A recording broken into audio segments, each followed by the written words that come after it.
Hi guys, this is Igor, and today I'm next to Roy's Motel. It's the rest area stop along Route 66. Now this motel is closed. There's still a gas station, which is also historical, which is gas stop, and the cafe is open. But this place, we wanted to stop here because there is a lot of history behind it.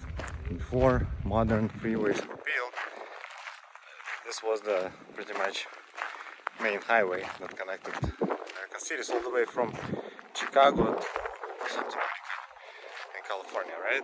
Chicago, Illinois, and Santa Monica, California. Now it's pretty much a historical stop.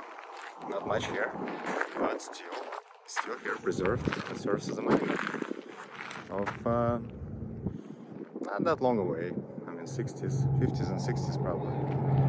So this motel, we tried to book a night just to spend the night there, but we were told that it was closed since 1980s. Today is 2021, so unfortunately, a long time ago.